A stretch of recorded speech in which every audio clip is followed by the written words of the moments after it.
کا لڑکا اور لڑکی جو ہے وہ دوسرے حمل کی لڑکی اور لڑکے کے ساتھ ان کی شادی جو ہے وہ کر دی جاتی۔ اسی طرح سے ایک حابیل اور کابیل، دو بھائی، حضرت آدم علیہ السلام کے دو بیٹے۔ حابیل جو ہے وہ کھیت یہ مطلب چرواہا تھا، چرواہا یعنی لائف سٹاک وغیرہ کا کام کرتا تھا، بھیڑ بکریوں وغیرہ کا، جانوروں وغیرہ کا، اور شریف النفس تھا، تھوڑا سا تقوی والا تھا، اللہ کا خوف رکھنے والا تھا۔ جبکہ قابیل جو ہے وہ کاشتکاری وغیرہ کرتا تھا، زراعت وغیرہ کرتا تھا، اور تھوڑا سا چرب زبان تھا، تھوڑا سا سخت گیر تھا، اور مطلب تھوڑا سا سخت طبیعت کا وہ مالک تھا۔ بہرحال حابیل کا اور کابیل کے جب شادی کا سلسلہ ہوا، شروع ہوا، تو حابیل جو ہے اس کی بہن جو ہے وہ بدصورت تھی یا خوبصورت نہیں تھی، جس کا نکاح کابیل کے ساتھ ہونا تھا، اور کابیل جو ہے وہ اس کو ناپسند کرتا تھا، اور اس کا ارادہ یہ تھا کہ یہ جو حابیل کی بہن ہے، جس کے ساتھ نکاح کرنا، نکاح ہونا جو ہے وہ اس کا حق ہے، اس کے ساتھ وہ نکاح نہ کرے، بلکہ اپنی ہی بہن کے ساتھ وہ نکاح کر لے، کیونکہ وہ زیادہ خوبصورت ہے۔ تو یہ تو ایک ناحق بات تھی، جو کہ مطلب ایک ناانصافی پر مبنی تھی۔ تو اس پر ان دونوں کے درمیان اختلاف ہوا، حابیل اور کابیل کے درمیان۔ کابیل جو ہے وہ ضد پر اڑ گیا۔ جب یہ سینیریو دیکھا تو حضرت آدم علیہ السلام نے ان دونوں سے کہا کہ آپ ایسا کرو، اپنی اپنی قربانی جو ہے وہ اللہ کے ہاں پیش کرو۔ اگر قربانی جس کی پیش ہوگی تو اس کا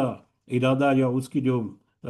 مطلب خواہش ہے، اس کو اس کے مطابق پورا کر دیا جائے گا۔ اس وقت قربانی پیش کی جاتی تھی، اور اس کا یعنی واقعہ یہ ہے کہ جو بھی قربانی کوئی شخص جو ہے وہ اللہ کے راستے میں نظر کرتا ہے، یا اللہ کے راستے میں اللہ کے لیے پیش کرتا ہے، تو وہ قربانی کو کھلے میدان میں ایک جگہ پر رکھ دیا جاتا، اور پھر ایک آگ آتی، اور آگ جو ہے وہ اس قربانی کو جلا کر راکھ کر دیتی۔ تو اگر تو آگ جو ہے وہ آ کر پکڑ لیتی اس قربانی کو، یا راکھ ہو جاتی وہ قربانی، تو اس کا مطلب ہے وہ مقبول ہے، اور اگر ایسا واقعہ نہ ہوتا تو اس کا مطلب ہے کہ وہ مقبول نہیں ہے، وہ قربانی قبول نہیں۔ تو دونوں نے اسی طرح کیا، حابیل اور کابیل نے، دونوں نے اپنی قربانیاں، حابیل نے اچھے جانور جو ہیں، اچھا اچھا بڑی خلوص نیت کے ساتھ اس نے اپنی قربانی جو ہے وہ پیش کی اللہ تعالیٰ کو۔ جبکہ قابیل نے کہتے ہیں کہ ذرا سا امپیور قسم کی، اور اس کی اپنی نیت میں بھی کھوٹ تھا، نیت جو ہے وہ زیادہ کاؤنٹ ہوتی ہے اس طرح کی نیکی کے کاموں میں۔ تو اس نے جو ہے وہ گندم وغیرہ، کوئی بالی وغیرہ جو ہے اس طرح کے نذرانہ جو ہے وہ اللہ کے حضور پیش کیا، لیکن حابیل کی قربانی جو ہے اس کو قبول کر لیا گیا، اور قابیل کی قربانی جو ہے اس کو رد کر دیا گیا۔ جب یہ سنیریو ہوا تو اس پر قابیل جو ہے وہ اور زیادہ بھڑک اٹھا، اور اس کی غصے کی شدت اور زیادہ بڑھ گئی، اور اس نے ارادہ کر لیا کہ اب میں میرا خواہش جو ہے وہ تو اب لگتا ہے کہ اسی طرح سے پوری ہوگی کہ میں حابیل کو اپنے راستے سے ہٹا دوں۔ اگر حابیل نہیں ہوگا تو پھر میری بہن کا کوئی حقدار بھی نہیں ہوگا، اور میں اس کے ساتھ شادی کر لوں گا۔ بہرحال اس طرح کی سوچ جو ہے وہ اس کے ذہن میں پلتی رہی، اور شیطان جو ہے اس نے بھی اس کو، نفس کو بہکایا، اس کو اور زیادہ ورغلایا، جس کے بہکاوے میں آ کر پھر بالآخر اس نے اپنا ارادہ کیا، اور پھر ارادے کو عملی جامہ پہنا کر قابیل نے حابیل کو قتل کر دیا۔ اب جب حابیل کو قتل کر دیا تو قتل کرنے کے بعد کچھ ہی عرصے میں وہ اس کی حابیل کی لاش جو ہے وہ، اب یہ قتل جب کیا تو اس درمیان مکالمہ بھی ہوا، جب اس نے ارادہ کیا کہ میں تو تمہیں قتل کر دوں گا، تو حابیل نے اسے سمجھانے کی کوشش کی کہ دیکھو یہ ظلم مت کرنا، اگر تم ایسا کرو گے تو میں تو اس کے بدلے میں تمہیں قتل کرنے کے لیے اپنا ہاتھ نہیں اٹھاؤں گا، اور اگر تم مجھے قتل کر دو گے تو اس کا مطلب ہے کہ تم میرے گناہ، میرے حصے کے جو نافرمانیاں یا کوئی گناہ حصے ہیں وہ بھی تم اپنے ذمے میں لے کر اللہ کے حضور پیش ہو گئے۔ لیکن اس نے پھر بھی بالآخر قتل ہی کر دیا۔ قتل کرنے کے بعد پھر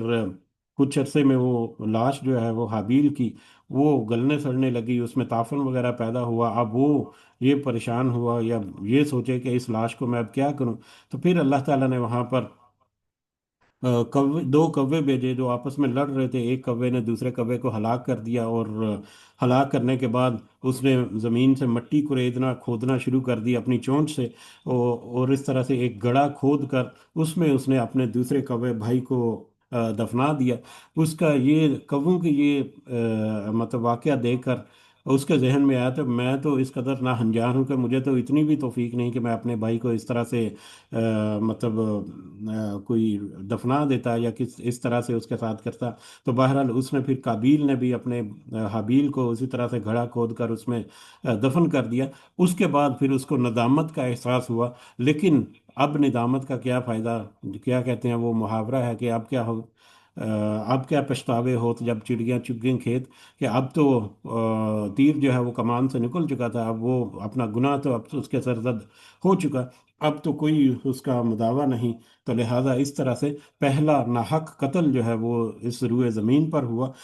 بلکہ کہا جاتا ہے کہ غالباً وہ پہلی وفات جو ہے وہ اس زمین پر اسی طرح سے اسی قتل کے نتیجے میں ہوئی، کیونکہ اس سے پہلے اگر وفات کا سلسلہ ہوتا تو میتوں کو یقیناً کسی نہ کسی طریقے سے مطلب ٹھکانے جو ہے وہ لگایا جاتا۔ تو قابیل کا یہ سوچنا اور اس کا پریشان ہونا کہ میں اس لاش کو کس طرح سے ٹھکانے لگاؤں، یہ بھی ایک بڑا معمہ تھا جو کہ اس کوے کے واقعے سے اس کو ملا۔ تو اس سے اندازہ ہوتا ہے کہ جو نہ صرف پہلا قتل نوع انسانی میں، انسانی تاریخ میں یہ اس وقت ہوا، بلکہ پہلی وفات بھی اسی طرح سے ہوئی، اور وہیں سے پھر دفن کرنے کا سلسلہ جو ہے وہ شروع ہوا۔ تو بہرحال یہ ایک مختصر سا مفہوم ہے آج کے اس واقعے کا جو کہ حابیل اور قابیل کا ہے، اور اسی واقعے کو کوٹ کرتے ہوئے پھر آگے دیکھیں گے آج کا سبق کہاں تک ہم مکمل کر سکتے ہیں، کہ اسی واقعے کو کوٹ کرتے ہوئے پھر اللہ تعالیٰ نے کہا کہ اس یہی وجہ ہے کہ بنی اسرائیل کے لیے ہم نے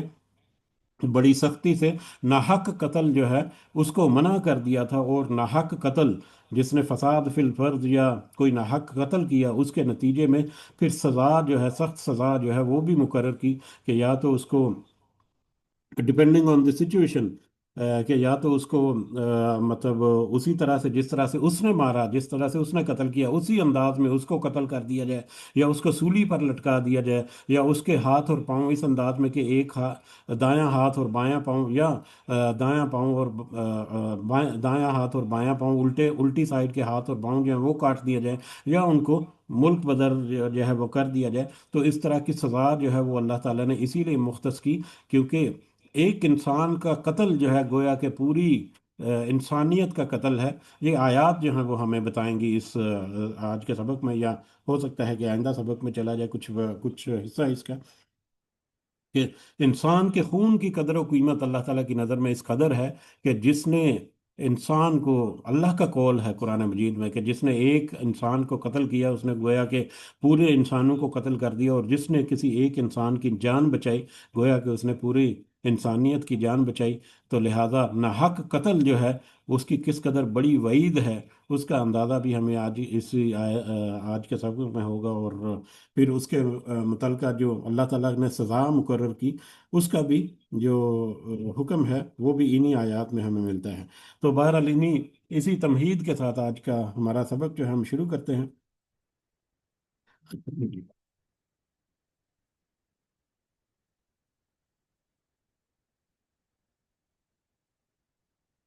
اعوذ باللہ من الشیطان الرجیم، آیت نمبر 27 سے، وَاتْلُ عَلَيْهِمْ نَبَأَ بَنِي وَاتْلُ عَلَيْهِمْ نَبَأَ ابْنَيْ آدَمَ بِالْحَقِّ، اور پڑھ کر سنائیے ان پر خبر آدم کے دو بیٹوں کی حق کے ساتھ، اور انہیں حق کے ساتھ یعنی سچا واقعہ اور سچائی کے ساتھ ذرا انہیں آدم علیہ السلام کے دو بیٹوں کا قصہ جو ہے وہ بھی سنا دیجئے، وہ بھی ذرا ان کے اوپر بتا دیے، جس کو نہیں پتا اس کو پتا چل جائے، جس کو پتا ہے اس کو یاد تازہ ہو جائے، اور جس کو کوئی شک شبہ ہے یا کوئی گھٹمٹ ہے اس کے اوپر اس کا ریفائن ہو جائے اس کا ویو کہ حقیقت کیا تھی۔ تو حقیقت کے ساتھ، حقیقت پر مبنی جو حضرت آدم علیہ السلام کے دو بیٹے ہیں ان کا قصہ بھی ذرا ان کو سنا دیجئے، بنی نوع انسان کو، اپنے ساتھیوں کو بھی اور اہل کتاب کو بھی، یہودیوں نصاریوں کو بھی۔ اس قربا قربانن، کہ جب دونوں نے قربانی کی، یعنی جب واقعہ ہوا اور دونوں کا یہ ٹھہرا کہ وہ قربانی اپنی پیش کریں گے، تو جب دونوں نے قربانی پیش کی اپنے رب کے حضور، فتقبل من احدہما، تو قبول کر لی گئی ان دونوں سے ایک کی قربانی، حابیل کی قربانی ان میں سے قبول کر لی گئی، ولم یتقبل من الآخرہ، اور نہیں قبول کی گئی دوسرے کی قربانی، قابیل کی قربانی کو رد کر دیا گیا۔ قال لاقتلنک، تو وہ اس قدر وہ زج ہوا اور اس قدر غصے میں آ گیا، اور اپنی خواہش نفس میں، اور پھر شیطان کے بہکاوے میں، کہ اس نے کہا قال لاقتلنک، کہ میں تو ضرور تمہیں قتل کر دوں گا۔ قابیل نے حابیل کو قتل کرنے کی دھمکی لگا دی۔ قال انما یتقبل، کہا کہ بے شک قبول کرتا ہے اللہ تعالیٰ من المتقین، پرہیزگاروں سے۔ حابیل نے قابیل کو سمجھانے کی کوشش کی کہ دیکھو تمہاری اپنی نیت جو ہے وہ صاف ہونی چاہیے، تمہارا اپنا عمل جو ہے وہ صالح ہونا چاہیے، تبھی تمہاری قربانی قبول ہو سکتی ہے، کیونکہ اللہ تعالیٰ کے ہاں تو پرہیزگاروں کی قربانی یا پرہیزگاروں کی نیکی یا پرہیزگاروں کا جو عمل ہے وہ قبول کیا جاتا ہے، کافروں کا عمل اللہ کے ہاں مقبول نہیں ہوتا۔ لائن بسط لائن بسط الیہ، البتہ اگر تو نے بڑھایا، حابیل نے کہا کہ اگر تو نے میری طرف یدہ کا اپنا ہاتھ بڑھایا، لتقتلنی، تاکہ تو مجھے قتل کرے، اگر تو نے یہ ارادہ اس ارادے کے ساتھ، مجھے قتل کرنے کے ارادے کے ساتھ اپنا ہاتھ میری طرف بڑھایا، ما انا بباسطن، تو نہیں میں بڑھانے والا یدیہ اپنا ہاتھ علیہ کا تیری طرف، لیقتلک، تاکہ میں تجھے قتل کر دوں۔ اگر تو نے قتل کے ارادے کے ساتھ میری طرف اپنا ہاتھ بڑھایا، تو اس کے نتیجے میں رسپونڈ نہیں کروں گا کہ میں بھی اسی طرح سے تمہاری طرف قتل کے لیے ہاتھ بڑھاؤں۔ گویا کہ یہ آیت کا یہ حصہ جو ہے یہ ان احادیث کی تفسیر ہے، یا وہ احادیث جو ہے وہ اس آیت کی ہی تفسیر ہے، کہ جس میں ہے کہ مقدور اور قاتل دونوں جہنمی ہیں۔ یہ بخاری کی روایت ہے، اس سے پہلے دو تین دفعہ تذکرہ ہو چکی، مسلم میں بھی اس کا تذکرہ ہے، کہ حضرت احنف بن قیس رضی اللہ تعالیٰ عنہ بیان کرتے ہیں، رسول اللہ صلی اللہ علیہ وسلم نے فرمایا، جب دو مسلمان اپنی تلوار کے ساتھ ایک دوسرے کا مقابلہ کرتے ہیں تو قاتل اور مقتول دونوں جہنم رسید ہوں گے۔ میں نے کہا کہ اے اللہ کے رسول صلی اللہ علیہ وسلم، قاتل تو ٹھیک ہے، اس کا معاملہ تو سمجھ آتا ہے کہ اس نے قتل کر دیا، مگر مقتول کا کیا قصور کہ وہ بھی جہنم میں جائے گا؟ تو رسول اللہ صلی اللہ علیہ وسلم نے فرمایا، اس لیے کہ وہ بھی تو اپنے ساتھی کو قتل کرنے پر حریص تھا، یعنی اس نے بھی تو ریاکشن میں بھرپور کوشش کی کہ وہ اپنے ساتھی کو قتل کر دے۔ وہ تو ایک کا داؤ چل گیا اور ایک کے زد میں آ گیا تو وہ اس کے نتیجے میں قتل ہو گیا، وگرنہ عمل میں تو دونوں برابر ایک دوسرے کے لیے کوشش کر رہے تھے۔ تو اسی بات کی تفسیر ہے، اور اس کے بارے میں کچھ ہمیں مزید مطلب روایات سے ہمیں تاکید بھی ملتی ہے، کہ کوئی دوسرا چاہے وہ کس قدر بھی شدید قسم کے اقدامات کریں، اس کے سامنے، اس کے مقابلے میں اس طرح سے اقدامات کرنے سے جہاں تک ممکن ہو ہمیں کوشش کرنی چاہیے۔ جنگ کا معاملہ جو ہے وہ کچھ اور ہے، لیکن عام حالات میں بھرپور کوشش ہونی چاہیے کہ کسی طرح سے اس کا جواب جو ہے وہ اس انداز سے نہ ہو کہ کہیں ہمارا شمار بھی اسی کے مقابلے میں نہ ہو جائے جو پہلے سے گناہ کیا کر رہا ہے۔ یہ اس کے بارے میں ایک روایت ہمیں ملتی ہے جو کہ مسند احمد میں ہے، ترمذی اور ابو داؤد میں بھی اس کا واقعہ ملتا ہے۔ حضرت سعد بن ابی وقاص رضی اللہ تعالیٰ عنہ، انہوں نے حضرت عثمان رضی اللہ تعالیٰ عنہ کے دور میں فتنہ کے موقع پر کہا تھا کہ میں اس بات کی گواہی دیتا ہوں کہ رسول اللہ صلی اللہ علیہ وسلم نے فرمایا تھا کہ بلا شک و شبہ عن قریب ایک فتنہ رونما ہوگا، جس میں بیٹھنے والا کھڑے ہونے والے سے بہتر ہوگا، اور کھڑا ہونے والا چلنے والے سے بہتر ہوگا، اور چلنے والا دوڑنے والے سے بہتر ہوگا۔ عرض کی، اے اللہ کے رسول صلی اللہ علیہ وسلم، اگر کوئی شخص میرے گھر میں داخل ہو کر میری طرف اپنا ہاتھ دراز کرے تاکہ مجھے قتل کر دے تو پھر میں کیا کروں؟ تو آپ صلی اللہ علیہ وسلم نے فرمایا، اس صورت میں آدم کے بیٹے حابیل کی طرح ہو جانا، یعنی اگر تمہاری طرف کو اس قدر شدت سے کرے اور ناحق جو ہے وہ ہاتھ بڑھائے، تو تم کوشش کرو کہ تم حابیل کی طرح سے ریئیکٹ کرو، کہ تم کہیں ایسا نہ ہو کہ اس کے نتیجے میں تم بھی اس کے اوپر تلوار یا تم بھی اس کے اوپر اسلحہ تانو، اور پھر اگرچہ وہ قاتل جو ہے وہ کامیاب ہو جائے لیکن مقتول جو ہے وہ بھی اسی بریکٹ میں قیامت کے دن اللہ کے حضور کھڑا جو نظر آئے۔ تو لہذا یہ ایک بڑا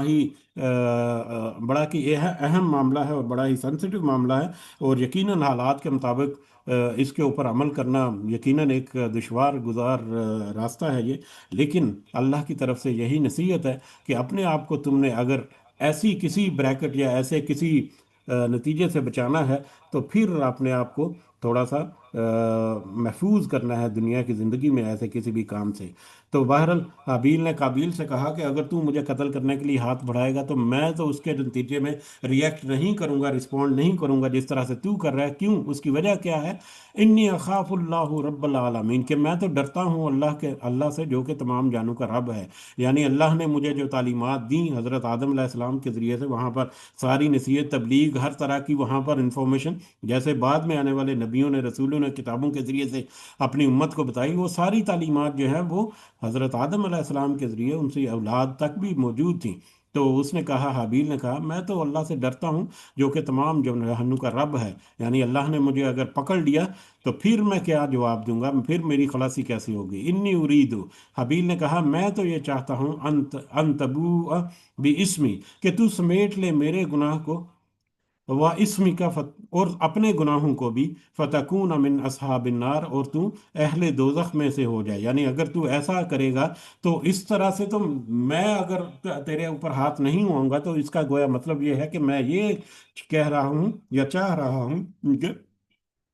تیرا قتل کرنا جو ہے اس کا گناہ تو تیرے سر ہے ہی۔ میری اگر کوئی خواہش ہوتی یا کوشش ہوتی کہ میں تمہیں قتل کر دوں، اس کا گناہ جو ہے وہ بھی تیرے سر میں چلا جائے، یعنی میرا گناہ جو ہے وہ بھی تیرے ساتھ میں چلا جائے اور تو اہل دوزخ میں سے ہو جائے۔ وَذَلِكَ جَزَاءُ الظَّالِمِينَ، اور یہی بدلہ ہے سب ظالموں کا جو دنیا میں ظلم کرتے ہیں، زیادتی کرتے ہیں، نہ حق قتل کرتے ہیں، نہ انصافی کرتے ہیں، ایسے ظالموں کا بدلہ یا سزا جو ہے وہ یہی ہے کہ ان کو دوزخ میں ڈال دیا جاتا ہے۔ جیسا کہ بخاری کی ایک روایت ہے،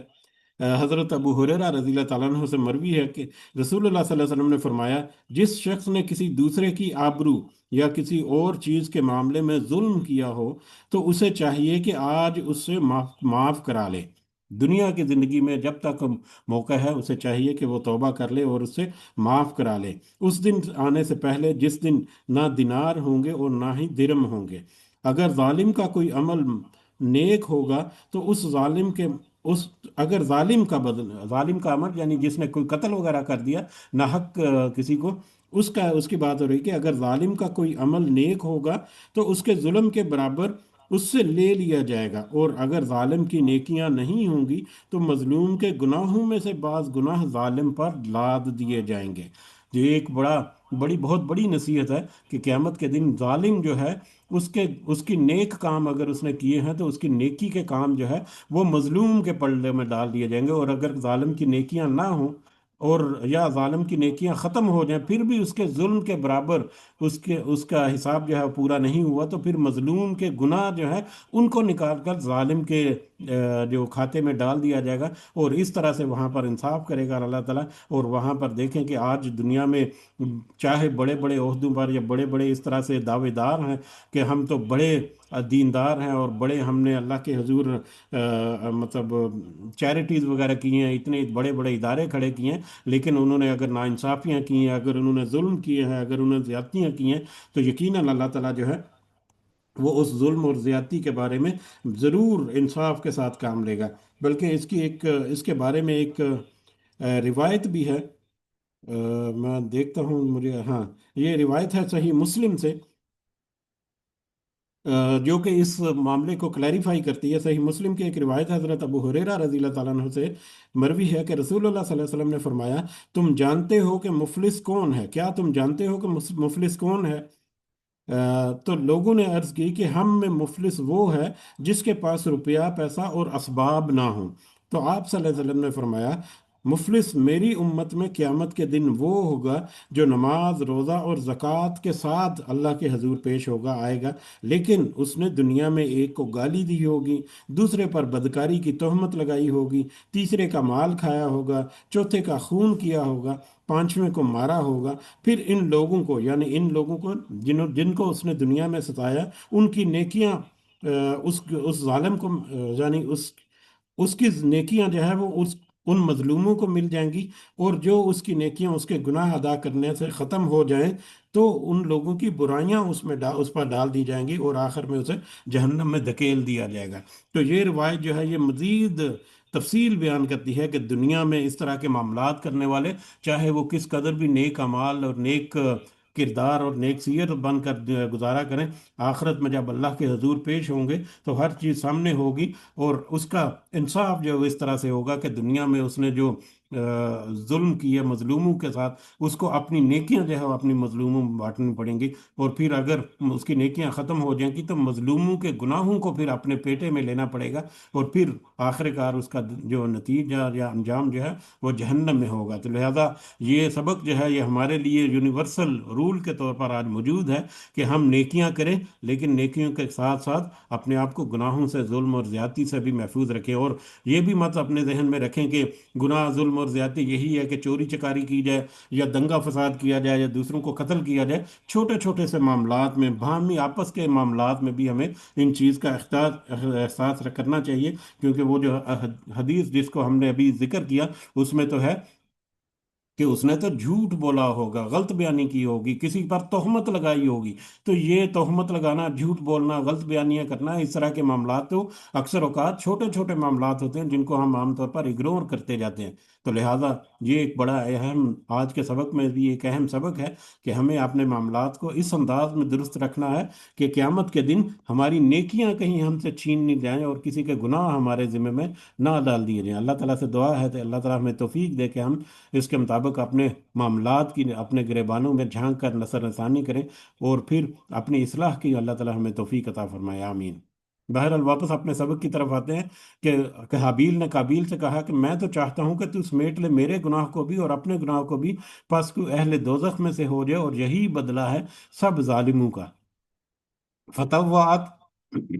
پس آمادہ ہو گیا لہو نفسہ، اس کو،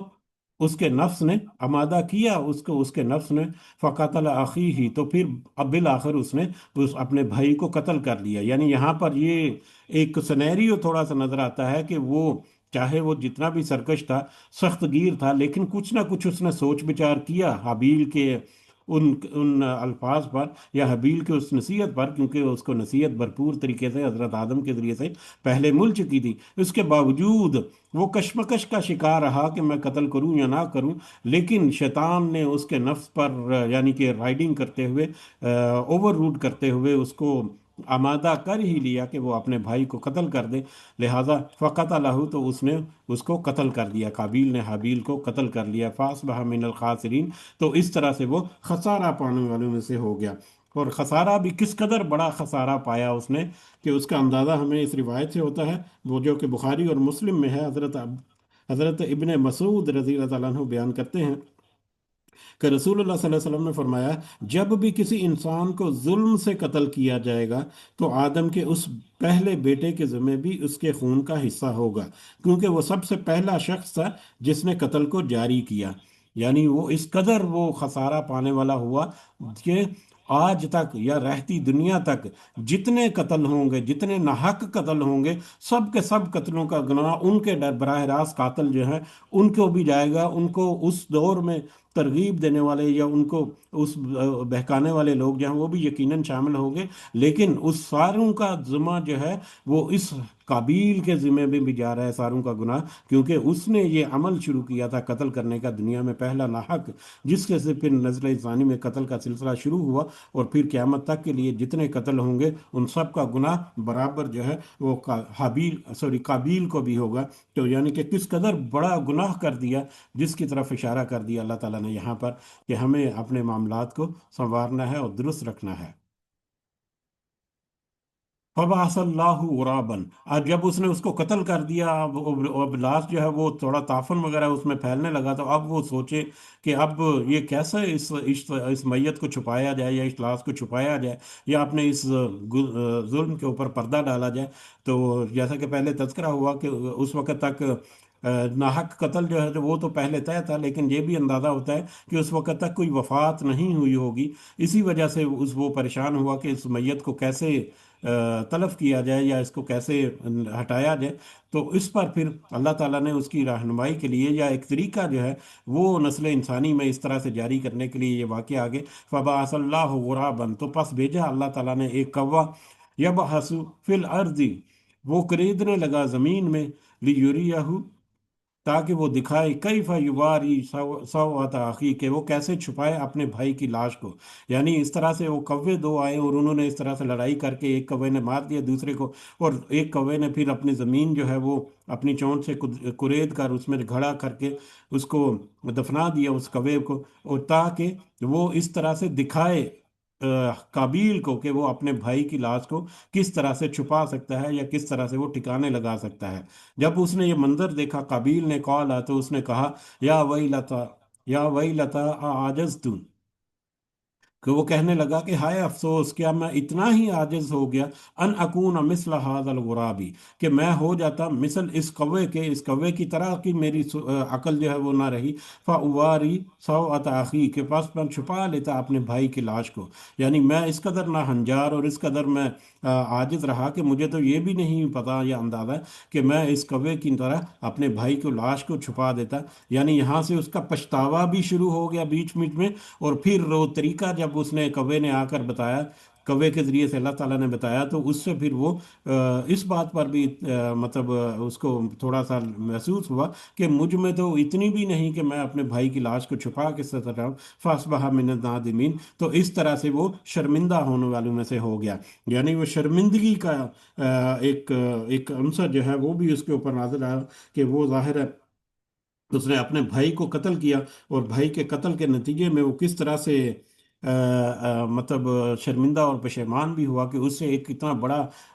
واقعہ سرزد ہو گیا، اتنا بڑا ناحق قتل جو ہے وہ سرزد ہو گیا. حالانکہ حضرت آدم علیہ السلام کی نصیحت اور پھر حابیل کی اپنی نصیحت جو ہے وہ اس کو تھی کہ ایسا مت کرو، یہ تقوی والوں کا کام نہیں ہے، وگرنہ تم جہنم میں چلے جاؤ گے. لیکن پھر بھی وہ کر گزرا. جیسا کہ ترمذی اور ابو داؤد کی ایک روایت ہے، حضرت ابو بکرہ رضی اللہ تعالیٰ عنہ بیان کرتے ہیں کہ رسول اللہ صلی اللہ علیہ وسلم نے فرمایا سرکشی اور قطع رحمی سے بڑھ کر اور کوئی گناہ نہیں، سوری، سرکشی اور قطع رحمی سے بڑھ کر اور کوئی گناہ ایسا نہیں ہے جس کی سزا اللہ تعالیٰ آخرت میں دینے کے ساتھ ساتھ دنیا میں بھی جلد دیتا ہو. یہ بھی اپنی نوعیت کے اعتبار سے، اپنے موضوع کے اعتبار سے ایک بہت ہی اہم روایت ہے. دوبارہ اس کو ذرا دیکھتے ہیں. سرکشی اور قطع رحمی سے بڑھ کر کوئی اور ایسا گناہ نہیں جس کی سزا اللہ تعالیٰ آخرت میں دینے کے ساتھ ساتھ دنیا میں بھی جلد دیتا ہو. یعنی سرکشی کرنا، دوسروں کے ساتھ ظلم اور زیادتی کرنا، اور قطع رحمی کرنا، دوسروں کے ساتھ جو قطع رحمی کرتے ہیں. صلہ رحمی اور قطع رحمی ہمیں پتہ ہے کتنا اہم یہ ٹاپک ہے کہ ہم اپنے رشتہ داروں کے ساتھ، اپنے چاہنے والوں کے ساتھ ہم اچھے تعلقات رکھیں، ان کے ساتھ قطع رحمی اور قطع تعلقی نہ کریں. تو قطع رحمی اور سرکشی کرنے والا جو ہے، یہ دو گناہ ایسے ہیں کہ جس کی سزا آخرت میں تو ملے گی ہی ملے گی، لیکن دنیا میں بھی اللہ تعالیٰ جو ہے وہ ایسے گناہوں کی سزا جو ہے وہ دکھاتا ہے. آج کل ہمارے حالات اگر ہم دیکھیں، کچھ پریشانیاں ہیں، کچھ ہماری برکتیں نہیں ہیں، کچھ بہت سارے معاملات میں ہم سختی کا شکار ہوتے ہیں اور پھر پریشان ہوتے ہیں. تو ہمیں اپنے معاملات میں اس میٹر میں بھی اس روایت کے تحت بھی نظر ثانی کرنی چاہیے کہ کہیں اللہ تعالیٰ ہمارے کسی ایسے کام کی وجہ سے ناراض تو نہیں ہو گیا، کہیں ہم سے کوئی ظلم اور زیادتی نہیں ہو رہا. کہ یہاں خاص کر قطع رحمی جو ہے اس کے بارے میں ضرور ہمیں رکھنا چاہیے کہ کسی بہن بھائی کے ساتھ، کسی عزیز و اقارب کے ساتھ کوئی ہم نے ناروا سلوک تو نہیں کر رکھا، یا اس کے ساتھ کوئی قطع تعلقی تو نہیں کر رکھی، یا اس کے ساتھ کوئی اس طرح کا معاملہ تو ہم نے نہیں کر رکھا. تو اگر خدا نہ خواستہ اگر ہے ہم میں، تو ہمیں چاہیے کہ اس کو ہم سنوارے. ہو سکتا ہے کہ اس طرح سے ہمارا جو اللہ تعالیٰ کی ناراضگی جو ہے وہ ہم سے دور ہو جائے، اللہ تعالیٰ ہم سے راضی ہو جائے، اور ہمارے کچھ معاملات میں اللہ تعالیٰ ہمارے لیے آسانی کر دیں. تو لہٰذا یہ روایت اور یہ آیت جو ہے یہ ہمیں بہت ہی اہم ایک نقطہ جو ہے وہ ہماری اصلاح کے لیے ہمیں بتاتی ہے. اس دعا کے ساتھ کہ اللہ تعالیٰ ہمیں یہ ساری صحیح سمجھ ہمارے ذہنوں میں، ہمارے دلوں میں اتار کر اس کے مطابق ہمیں اپنے رویوں کی نظر ثانی جو ہے اس کو کرنے کی توفیق عطا فرمائے. اور اللہ تعالیٰ ہمیں توفیق دے کہ ہم اپنا جو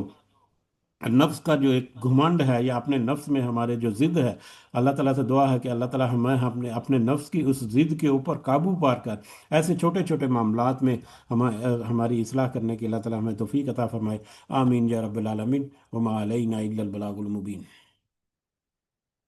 جی، یہیں پہ ہمارا آج کا سبق ہم روکتے ہیں. اس سے آگے تو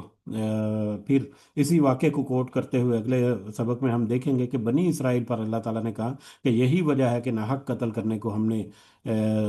منع کیا، لیکن اس کے باوجود بنی اسرائیل جو ہے وہ ناحق قتل کرتے رہے. بہرحال اگلے سبق میں ہم آگے بڑھیں گے. سب سے دعاؤں کی خود گزارش ہے کہ سب کو دعاؤں میں ضرور یاد رکھیں، میرے لیے بھی اپنی دعاؤں میں سے تھوڑا بہت حصہ جو ہے وہ ضرور رکھا کریں۔ اللہ تعالی ہم سب کے لیے آسانیاں کرے، اور ہمارے معاملات میں اللہ تعالی